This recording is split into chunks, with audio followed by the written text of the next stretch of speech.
Hello everyone, welcome to maths guru exam tech channel. तो बच्चों आज हम लोग सॉल्व करने वाले हैं जीआईसी प्री का पेपर। ठीक है, पिछला पेपर हम लोगों ने आश्रम पद्धति का सॉल्व किया था, लेकिन उसमें कुछ टॉपिक छूट गए हैं, उसको भी सॉल्व करेंगे। लेकिन उससे पहले जो टॉपिक हम लोगों ने पढ़ लिए हैं उसी को पढ़ लेते हैं। इससे पता चल जाएगा कि किस स्टैंडर्ड के क्वेश्चन लगभग पास पड़ोस एग्जाम में पूछे जा रहे हैं। ठीक है, इसके बाद जीआईसी का एग्ज़ाम हो जाएगा। इसके बाद यूपी पीजीटी का पेपर लेंगे, और अगर टीजीटी का पेपर मिल गया कहीं तो टीजीटी का भी पेपर हम लोग सॉल्व करेंगे। ठीक है, तो देखिए इसमें ये जो कल हम लोगों ने एक क्वेश्चन सॉल्व किया था सब्सक्राइब नाउ पिछले वीडियो में कि limit n tends to infinite करके कुछ क्वेश्चन दिया था। सेम क्वेश्चन इसमें भी दिया हुआ है, और r to 0 n-1 1 upon under root. अच्छा, यही क्वेश्चन हमको लगता है हम लोगों ने सॉल्व किया था। ठीक है, तो ये देखिए जीआईसी में भी क्वेश्चन यही पूछा गया था और आश्रम पद्धति में यही क्वेश्चन पूछा गया सेम, है ना। तो इसको सॉल्व नहीं करते हैं, इसको आप लोग सॉल्व कर लेंगे।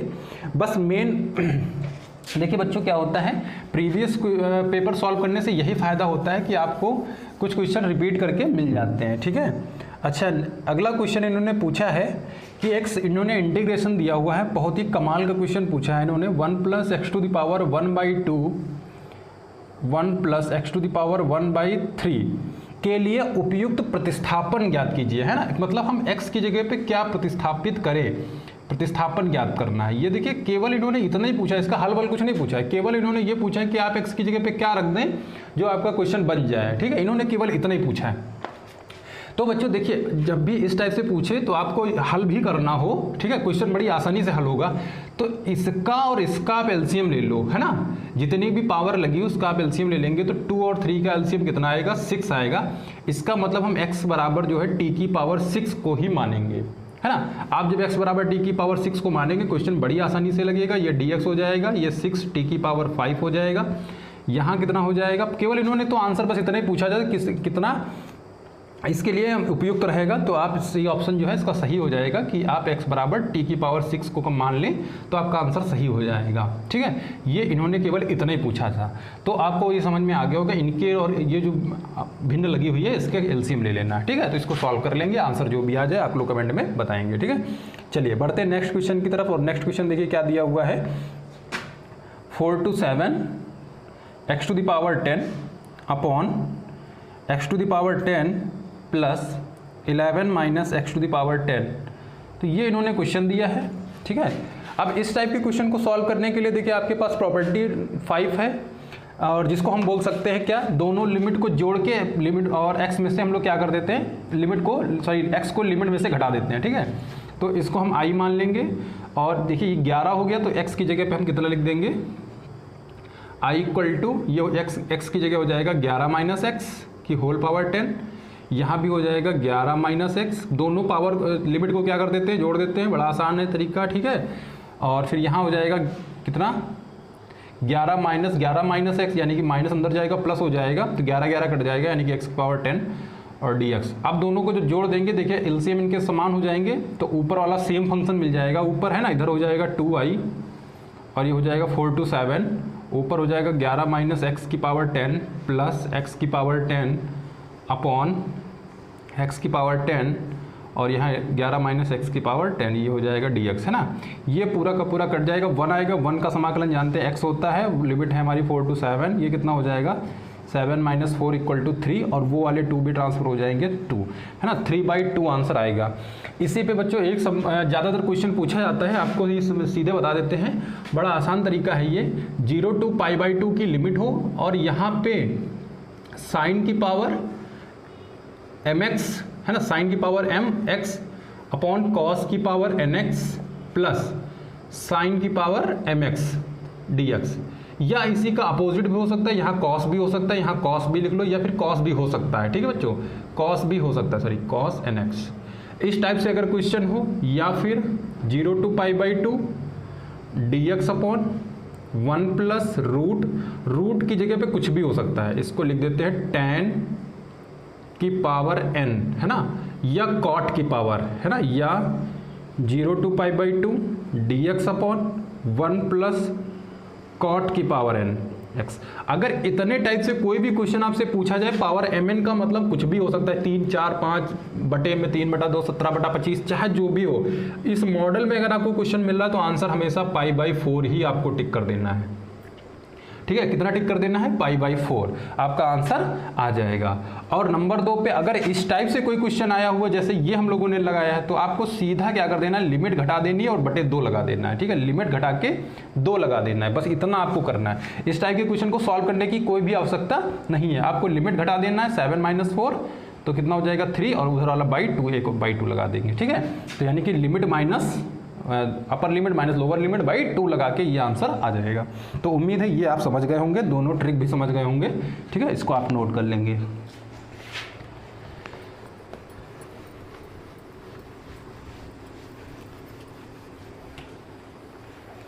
चलिए अगले क्वेश्चन की तरफ बढ़ते हैं। देखिए अगला क्वेश्चन क्या दिया हुआ है, कह रहा है कि x² एक वृत्त दिया है, x² + y² बराबर 14x का क्षेत्रफल। तो देखिए बड़ा आसान क्वेश्चन है, ये भी हम इसको सही कर लेते हैं। x² + y² - 14x बराबर 0। तो इसमें देखिए x का फंक्शन डबल है, इसका मतलब इसी का होल स्क्वायर बन सकता है। तो इसमें कुछ जोड़ घटा ले, तो देखिए इसके लिए ट्रिक भी हमने बता रखी है। जब भी इस टाइप से फंक्शन हो जिसमें x लगा उसको 2ab के बराबर आप रख लें, है ना, क्योंकि यहाँ बताने में थोड़ा टाइम लगेगा, वैसे जब आप करने लगेंगे बड़ा आसान हो जाएगा। a का काम कौन करता है, हमेशा x ही करता है, इसको हटा दें तो b बराबर 7 आएगा, इसका मतलब 49 जोड़ा जाएगा, 49 घटाया जाएगा। तो x² + y² - 14x प्लस 49 इधर और बराबर के उधर भी हमने 49 लिख दिए। तो ये कितना बन जाएगा, x - 7 का होल स्क्वायर, है ना, ये और ये बच जाएगा प्लस y - 0 का होल स्क्वायर बराबर 7²। तो अब हमको त्रिज्या बच्चों पता चल गई है, त्रिज्या कितनी हमारी पता चल गई है, r बराबर 7। ठीक है, त्रिज्या 7 है, तो क्षेत्रफल हम जानते हैं πr² होता है, तो पाई होता है 22/7 इंटू r² मतलब 7 × 7, 7 से 7 कट जाएगा, 22 × 154 वर्ग इकाई क्षेत्रफल हो जाएगा। तो ऑप्शन कौन सा सही हो जाएगा, ऑप्शन डी आपका बिल्कुल राइट हो जाएगा। तो इस टाइप से क्वेश्चन पूछे गए थे यूपी जीआईसी में। ठीक है, ये देखिए जीआईसी के क्वेश्चन कुछ प्री में ज़्यादा हार्ड नहीं लिए गए थे, लगभग बेसिक लेवल के लिए गए थे। तो टीजीटी वाले तो बिल्कुल ध्यान दे के चलेंगे। ठीक है, टीजीटी वाले बिल्कुल ध्यान दे के चलेंगे, लेकिन ऐसे क्वेश्चन है, पीजीटी का पेपर होता है, लेक्चरर का पेपर था, इसलिए पीजीटी वाले भी ध्यान देंगे। ठीक है, इस स्टैंडर्ड से क्वेश्चन मिल सकते हैं। तो अगला क्वेश्चन इन्होंने दिया, limit x tends to 0 a⁴x plus b⁴x की होल और /2 की होल पावर 1/x। ठीक है, इस टाइप से देखिए क्वेश्चन ज़्यादातर पूछे जा रहे हैं। ये यूपी पीजीटी में इस टाइप से क्वेश्चन पूछा गया था। पीजीटी का पेपर जब सॉल्व कराएंगे तो आपको पता चल जाएगा। तो देखिए कितना आएगा, और बाकी देखिए ग्रुप थ्योरी से और जितना ये स्टैटिक्स डायनामिक्स का पोर्शन है, ये हम लोग सारे पेपर्स का फिर एक साथ करेंगे फिर से, है ना, क्योंकि उसमें आप लोगों का थोड़ा सा जो है ये, क्योंकि अब देखिए नए वाले जो सिलेबस में आप लोग इतना नहीं पढ़ते हैं, तो जितने भी क्वेश्चन मिलते जाएंगे उसको सॉल्व करेंगे तो आपको बिल्कुल क्लियरली समझ में आ जाएगा। ठीक है, इस टाइप के क्वेश्चन में क्या करते हैं, जब भी फंक्शन ऊपर लगा हो लॉग लेना पड़ेगा, क्योंकि ये भी तरीका हमने समझा रखा है कि जब फंक्शन के ऊपर फंक्शन लगाओ समझ लो लॉग ही लिया जाएगा। तो ये हो जाएगा log y, और ये कितना हो जाएगा 1/x, लिमिट में ले लेते हैं इसको। ठीक है, लिमिट x टेंड्स टू 0, ठीक है, लिमिट x टेंड्स टू 0 कितना हो जाएगा 1/x log a⁴x b⁴x/2। ठीक है, अब इसको अपॉन कर देते हैं, ये बन जाएगा log y limit x tends to 0। इसको हम थोड़ा अच्छी तरीके से ये लिख सकते हैं a⁴x plus b⁴x/2 upon x। ठीक है, अगर हम डायरेक्टली लिमिट रख देते तो a⁴0 b⁴2 हो जाएगा, 2 से 2 काट देंगे 1 आएगा, log 1 की वैल्यू 0 होती है, तो 0.0 बन रहा है। इसका मतलब हम लोग इनडिटरमिनेट फॉर्म से बचा सकते हैं, एल हॉस्पिटल लगा देते हैं, तो ये तो log y ही रहेगा। Limit x tends to 0, L Hospital लगाएंगे तो 1/a⁴x प्लस b⁴x/2 हो जाएगा। साथ में इसका भी अवकलन कर देंगे तो a⁴x log e base a होता है, प्लस इसका कितना हो जाएगा b⁴x log e base b, अवकलन कर रहे हैं। ठीक है बच्चों, ये अपॉन 2 और बटा x का अवकलन होता है 1। ठीक है, अब देखो यहाँ से 2 से 2 कट जाएगा, और यहाँ जब वैल्यू रखेंगे तो हमारा 2 मिलेगा। ये अब लिमिट रख देते हैं, तो इधर चल रहा है हमारा log y और लिमिट रख देंगे तो ये हो जाएगा 1/2 जीरो, देखिए a की पावर 0 b की पावर 0 मतलब 1 1 1 2 हो गया। यहाँ रखेंगे तो 1 हो जाएगा, यहाँ भी 1 हो जाएगा, तो log ab हो जाएगा। ये कितना हो जाएगा, log ab, है ना। इसको हम लिख सकते हैं ना, भाई a की पावर 0 1, b की पावर 0 1, तो log e plus log b, तो log m plus log n को हम log ab लिखते हैं, ठीक है। 2 को इधर ट्रांसफर कर दें तो क्या बन जाएगा, ये इधर बन जाएगा 2 log y equal to log ab, और ये स्क्वायर बना लेंगे तो y स्क्वायर बराबर हो जाएगा ab। ये समझ गए होंगे, log से log कट रहा है, ठीक है, दिख रहा है ना। इसको हटा देते हैं यहाँ से, यहाँ समझ लें। तो y स्क्वायर बराबर कितना हो जाएगा, ab। तो y बराबर बच्चों कितना हो जाएगा, √ab। तो इस टाइप से ऑप्शन सी आपका बिल्कुल करेक्ट हो जाएगा, ठीक है। √ab जो है ऑप्शन सी वाला बिल्कुल राइट हो जाएगा, ठीक है। उम्मीद है आपको ये भी समझ में क्वेश्चन आ गया होगा। देखिए क्वेश्चन बिल्कुल ज़बरदस्त दिया है, यही अभी हमने एक टॉपिक समझाया था आपको, और ये आपने नोट कर लिया होगा। इसके लिए भी ट्रिक बता दी थी, अभी जस्ट जो ट्रिक बताई देखिए उसी पे क्वेश्चन पूछ लिया गया है। इन्होंने क्वेश्चन पूछा है 0 से π/2 इंटीग्रेशन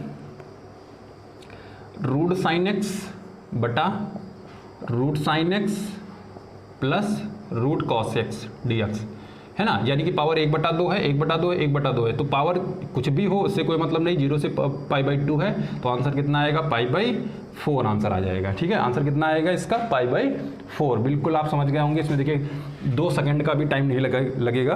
तो ये आपका सोल्यूशन हो गया, ठीक है। इतने क्वेश्चन हम लोगों ने सॉल्व कर लिए। चलिए बढ़ते हैं नेक्स्ट क्वेश्चन की तरफ।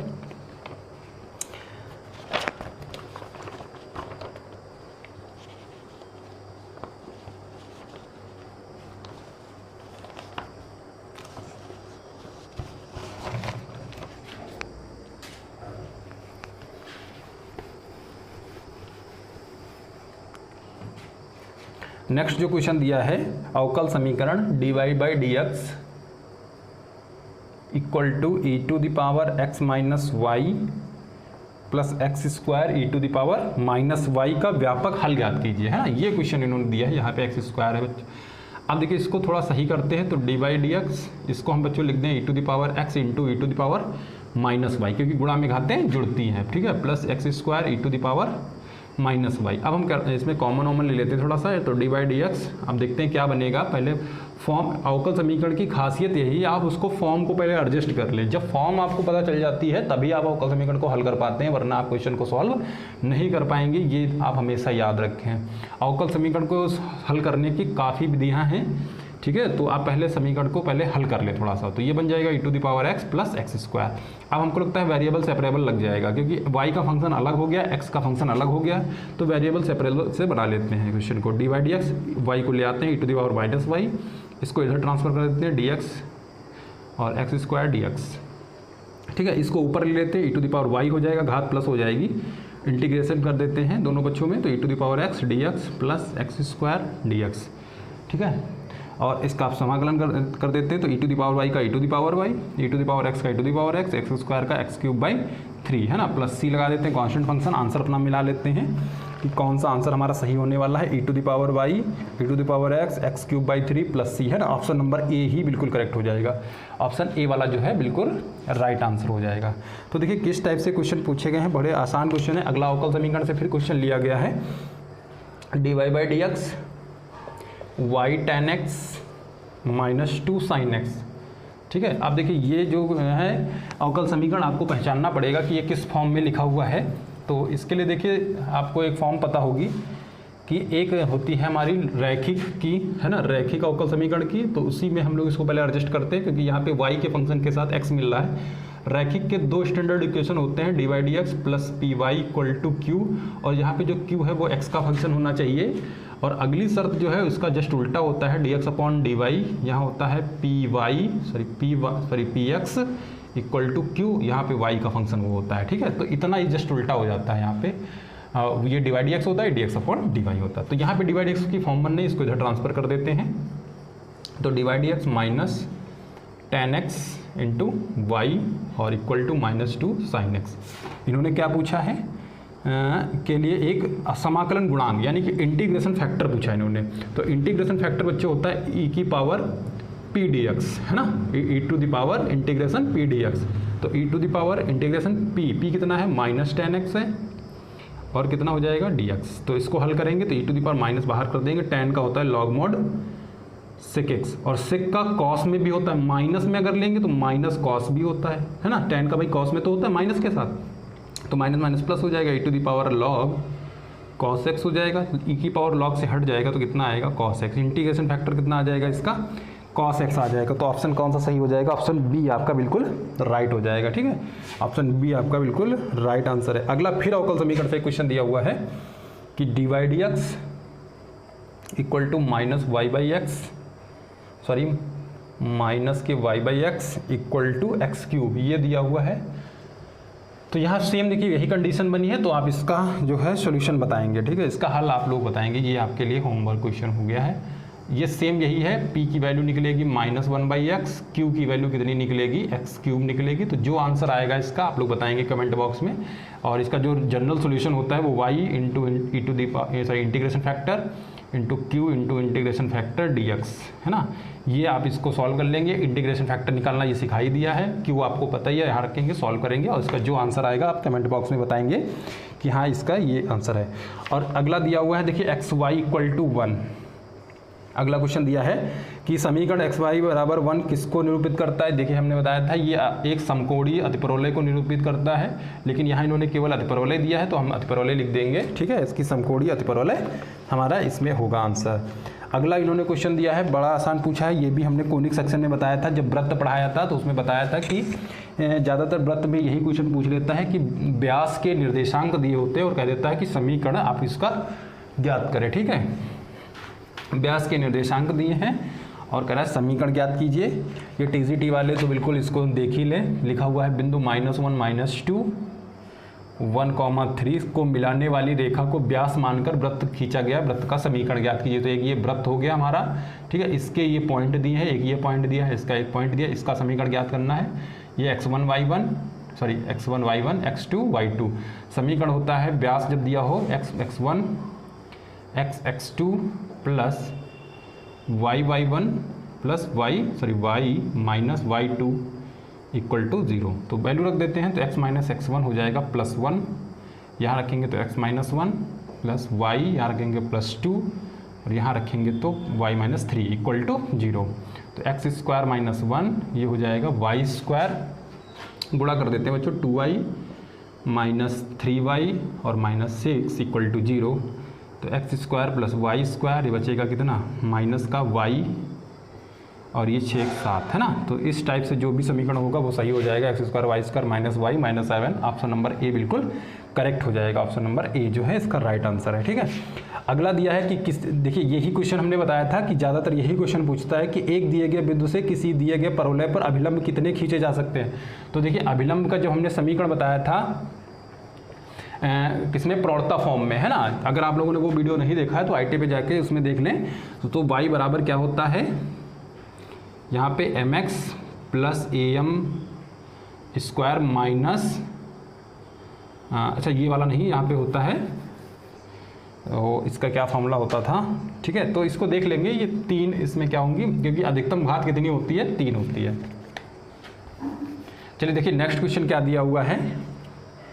ये देखिए ये क्वेश्चन ये हम लोगों ने सॉल्व किया था, i dot j cross k plus j dot k cross i। देखिए कितने रिपीटेड क्वेश्चन हैं, फटाफट सारे क्वेश्चन रिपीट हो रहे हैं। तो i क्रॉस j, ठीक है, हमको लगता है JIC और आश्रम पद्धति का जो पेपर था वो काफ़ी रिपीटेड पेपर था। तो इसका आंसर हम जानते हैं 3 आता है, तो इसको हल करने की आवश्यकता नहीं। अभिलंब, अच्छा देखिए अभिलंब ज्ञात कीजिए, ये भी क्वेश्चन हो गया है, 84 नंबर का क्वेश्चन हो गया है सॉल्व। ठीक है, तो इस टाइप से इन्होंने जो क्वेश्चन दिए थे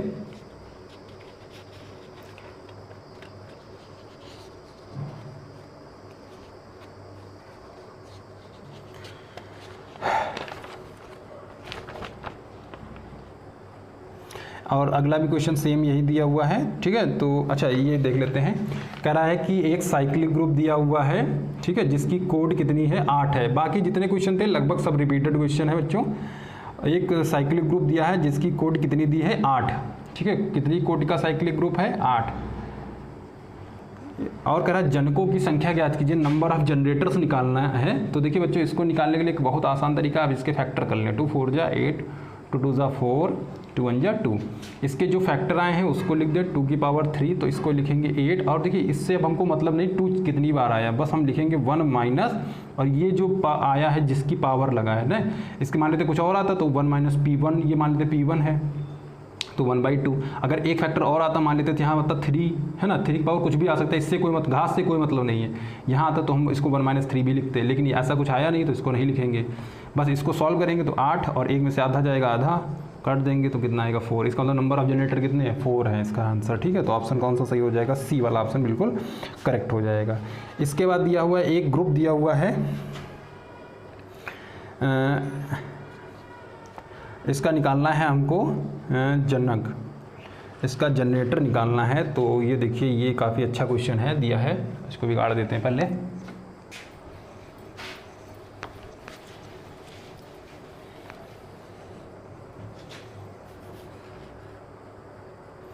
ए दिया है ए स्क्वायर, ए क्यूब, ए की पावर 4, ए की पावर 5 और ए की पावर 6 इक्वल टू ई, ये दिया हुआ है। तो कह रहा है कि ए की पावर 5 की कोटि कितनी होगी, ए की पावर 5 की कोटि कितनी होगी। ये देखिए क्वेश्चन हमने बताया था कि ए की पावर 8 वाला जो क्वेश्चन बताया था, एक बार याद होगा प्रीवियस किसी वीडियो में ये बताया था कि ये आते रहते हैं इस टाइप के क्वेश्चन।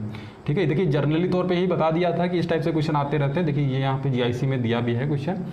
तो यहाँ पे देखिए कितना दिया है, ऑर्डर 6 का दिया है और यहाँ हमको 5 का निकालना है। तो हम जानते हैं इनका अगर हम एलसीएम ले लें तो 30 हो जाएगा, है ना 30।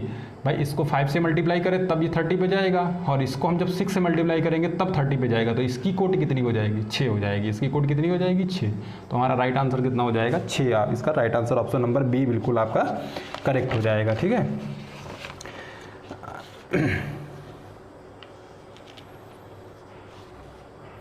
इसके बाद देखिए रैंक नलिटी थ्योरम से भी क्वेश्चन पूछा गया है कि डायमेंशन ऑफ वी जो दिया है, डायमेंशन ऑफ वी दिया है 5 और इसकी नलिटी जो दी है, नलिटी शून्यता है ना, नलिटी कितनी दी है 2। तो कह रहा है कोट ज्ञात कीजिए, यानी टी ज्ञात करना है, कोट ज्ञात करना है, रैंक है ना। तो dimension of V equal to dimension of, या सीधा लिख देते हैं जो नलिटी होता है, नलिटी और डायमेंशन जो नलिटी और कितना होता है, नलिटी माइनस यहाँ प्लस हो जाएगा ना, नलिटी प्लस होता है रैंक। ठीक है, नलिटी प्लस रैंक। तो डायमेंशन कितना 5 दिया है, रैंक निकालनी है टी, नलिटी माइनस कर देंगे 2 तो बराबर 3 आंसर आ जाएगा। कितना आ जाएगा 3। तो हमारा राइट आंसर कौन सा हो जाएगा, ऑप्शन सी वाला बिल्कुल राइट हो जाएगा। ठीक है,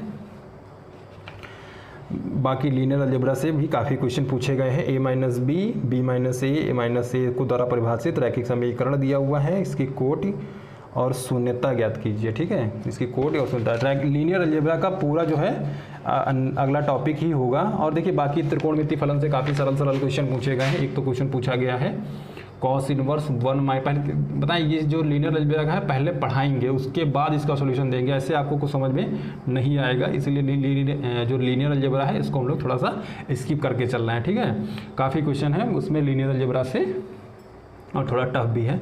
और एक ये क्वेश्चन दिया है त्रिकोणमिति का, एक ये दिया है कॉट इनवर्स -1/√3 का प्रधान मान ज्ञात कीजिए, यानी प्रिंसिपल वैल्यू। तो ये 2 क्वेश्चन और दिए हैं 106 107 नंबर पे। तो ये देखिए बच्चे, जहाँ पे इस टाइप से कंडीशन मिल जाए, आप समझ रहे होंगे कॉस इनवर्स, हाँ ठीक है। यहाँ पे देखिए ये क्वेश्चन लिखा है, इस टाइप से क्वेश्चन मिल जाए, अगर अवकलन भी करना है या कुछ भी करना है, तब भी आप पहले ये देख लें कि एक्स की जगह पे हम ऐसा क्या पुट कर दें कि जिससे ये फॉर्मूला बन जाए। तो हम एक्स की जगह पे tan पुट कर दें। तो जब tan पुट कर देंगे 1 - tan square theta upon 1 + tan square theta कितना हो जाएगा, cos 2 थीटा का फॉर्मूला कट कर देंगे तो 2 थीटा मिलेगा। कितना मिलेगा, 2 थीटा मिलेगा। और हमने थीटा की जगह कितना माना था, tan इनवर्स। तो इसको हम वैल्यू वापस थीटा की जगह लिख दे तो 2 tan इनवर्स वाला ऑप्शन जो है वही सही निकल जाएगा। तो ऑप्शन कौन सा सही हो जाएगा, 2 tan इनवर्स, यानी कि ऑप्शन सी वाला बिल्कुल करेक्ट आंसर हो जाएगा। और जो भी मुख्य मान होते बच्चों कभी भी माइनस में नहीं होते हैं। तो आप ये चेक कर लें कि कॉट की कितनी वैल्यू किस में माइनस होती है। ठीक है, तो एक तो कॉट यहाँ भी माइनस होता है, एक कॉट यहाँ माइनस होता है। इन दोनों में कॉट क्या होता है, प्लस होता है। इन दोनों में कॉट क्या होता है, माइनस होता है। तो मुख्य मान बनाने के लिए आप इसमें आ जाएं और यहाँ से वैल्यू बना दें, क्योंकि आपकी वैल्यू पाई के हिसाब से मतलब 90 वाले चतुर्थांश में ही मिल जाएगी। ठीक है, तो इसमें आप इसकी वैल्यू निकाल दें, क्योंकि कॉट 60 की वैल्यू ये होती है 1/√3। तो 90 + 60 कर दें आप, 10 में 90 करेंगे तो चेंज करना पड़ेगा। तो 180 में कर दें तो नो चेंज करना पड़ेगा, यानी कि कॉट 180 माइनस 120 की वैल्यू है। 120 का मतलब शायद 2π/3 आंसर हो रहा होगा।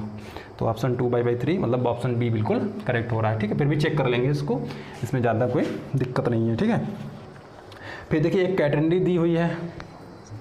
कैटेनरी का भी वीडियो वैसे अलग से ही आएगा। ठीक है, कैटेनरी भी आप लोगों को अलग से पढ़ा दी जाएगी, जिससे कैटेनरी थोड़ा सा अभी भूले बिसरे टॉपिक हो गए हैं ना, क्योंकि ये सब लगातार रिदम में रहता है, लेकिन कैटेनरी वगैरह ये सब रिदम से बाहर है।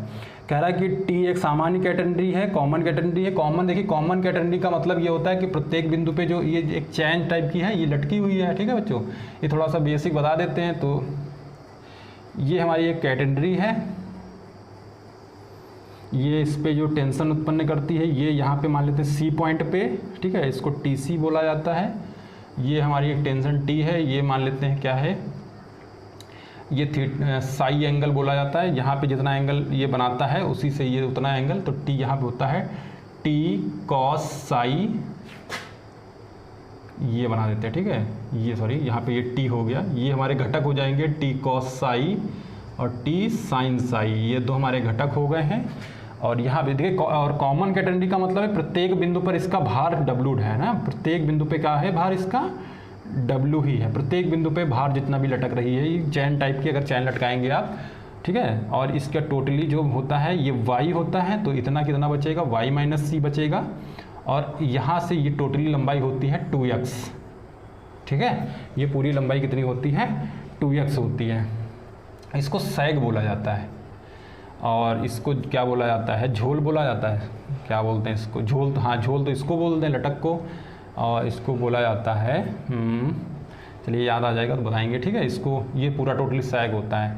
तो इसके लिए जब वैल्यू निकालते हैं हम लोग, तो कुछ वैल्यू निकलती हैं, जैसे टी स्क्वायर माइनस, ठीक है, T square minus T nought square equal to जो होता है डब्ल्यू स्क्वायर, ऐसे इस टाइप से इसमें निकलती हैं फॉर्मूले। ठीक है, टी जो होता है ये टी, ये जो टी सी होता है, ये तनाव है ना, वो किसके बराबर होता है, क्योंकि अपोजिट साइड में लगता है वो उधर, तो टी कॉस साई होता है। ठीक है, तो ये इस टाइप से कुछ बेसिक फॉर्मूले हैं, इनको आपको याद करना पड़ेगा। ठीक है, ये कॉमन कैटेनरी होती है, तो आप ये समझ गए होंगे, लेकिन कॉमन कैटेनरी को विधिवत आपको बता दिया जाएगा। सेंटर ऑफ ग्रेविटी से भी क्वेश्चन पूछे गए हैं। ठीक है, एक समतल में गति त्वरण, जो गतिमान एक कण के त्वरण का त्रिज्यीय घटक है, radial component of acceleration and particle is the plane of curve. ठीक है, ये देखिए, ये तो कल ही बताया था। ये कितना होता है, d2r अपॉन dt स्क्वायर और r d theta by dt है ना, सॉरी dt का होल स्क्वायर, ये होता है हमारा रेडियल एक्सेलरेशन। ठीक है, ये आपको समझ में आ गया होगा। इसको लिखते बच्चों, लेकिन एग्जाम्पल जो वहाँ पे ऑप्शन दिया होगा तो इस टाइप से लिखेंगे आप, इसको आपको ये समझना पड़ेगा, r double dot minus r theta dot है ना। ये डबल डॉट अगर लगी है 2 बिंदी तो समझ लें आप 2 बार अवकलन है, अगर 1 बिंदी लगी है तो समझ लें 1 बार अवकलन है। ठीक है, अगला दिया है, यदि किसी प्रक्षेप का क्षैतिज परास उसकी महत्तम ऊंचाई का 4 गुना है।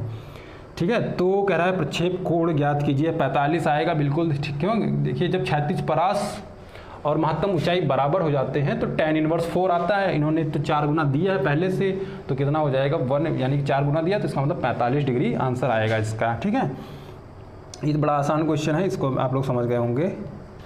और अब देखिए कुछ क्वेश्चन, हाँ ये देखिए, जैसे दिया हुआ है, a uniform beam of length 2a rest in the equilibrium against smooth vertical wall upon a peg at a distance b, the wall the inclination of a beam of a vertical is. ये देखिए dynamic से, sorry static से question लिया गया है, अच्छा question है।